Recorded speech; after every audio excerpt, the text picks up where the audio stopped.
വിവിധ ആവശ്യങ്ങൾ ഉന്നയിച്ച മണ്ഡലം കോൺഗ്രസ് കമ്മിറ്റി നേതൃത്വത്തിൽ വില്ലേജ് ഓഫീസുകൾക്ക് മുന്നിൽ ധർണാ സമരം. ഭൂനികുതി വർധനവിലൂടെ LDF സർക്കാർ ജനങ്ങളെ കൊള്ളയടിക്കുകയാണെന്ന ജില്ലാ കോൺഗ്രസ് അധ്യക്ഷൻ എ. തങ്കപ്പൻ.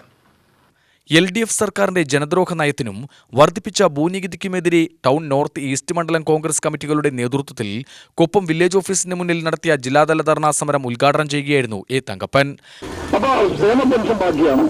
അതോടൊപ്പം തന്നെ വാട്ടർ നിങ്ങൾ പത്രം വായിച്ചു വേണം. വാട്ടർ അതോറിറ്റിന് 300 കോടി രൂപ വക മാറ്റിയിരിക്കുന്നു ഗവൺമെന്റ്. 300 കോടി രൂപ ക്ഷേമ പെൻഷൻ 1000 കോടി വക മാറ്റിയിരിക്കുന്നു. എല്ലാ ക്ഷേമനിധി ബോർഡിൽ നിന്നും വക മാറ്റിയിരിക്കുന്നു. കോർപ്പറേറ്റ് സെക്ടറിനും വക മാറ്റാനുള്ള ശ്രമത്തിന്റെ ഫലമായിട്ട് അത് കോർപ്പറേറ്റിന്റെ എല്ലാവരും കൂടി ചെറുത്ത് പറ്റില്ല എന്ന് നിർബന്ധിച്ചതുകൊണ്ട് അത് കിട്ടിയിട്ടില്ല. അതൊക്കെ എല്ലാ ബോർഡുകളിൽ നിന്നും സാമ്പത്തിക വക മാറ്റി ജനങ്ങൾക്ക് മുഴുവൻ കൊള്ളയടിക്കുന്ന രീതിയിൽ ടാക്സ് വർധനവും അതുപോലെ നീതി പ്രവർത്തനവുമായിട്ടും മുന്നോട്ട് പോകുന്നു. ഇതിനെതിരെയാണ് പ്രതിഷേധം.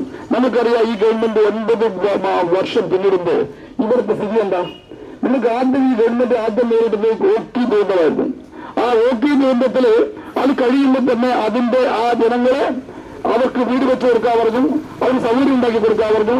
ആ ഓക്കി ദുരന്തം നിങ്ങൾക്കറിയാം. ഓക്കി ദുരന്തം വന്നിട്ട് 6 ദിവസം വരെ മുണ്ടാതിരുന്ന മുഖ്യമന്ത്രി 6ാമത്തെ ദിവസമാണ് അവിടെ നിർമ്മലാ സീതാരാമൻ വരുന്നത്. ഒരു തലേദിവസം മുമ്പ് അത് പോവുകയും ആ ജനങ്ങളെല്ലാവരും കൂടി അവര് മുഖ്യമന്ത്രിയിട്ട് വളർന്നപ്പോ മുഖ്യമന്ത്രി കാറ് ഇതൊക്കെ കേട്ടിട്ടുണ്ട്. ഒരു മുഖ്യമന്ത്രി താൻ പോയ കാറ് മാറ്റി വേറെ മന്ത്രിയുടെ കാർ കയറിയിട്ട് ഓടേണ്ട വരികയാണ്. ഈ മന്ത്രി തുടക്കമെന്ന് പറയുന്നത് അതിലും കൊള്ളയടിച്ചു.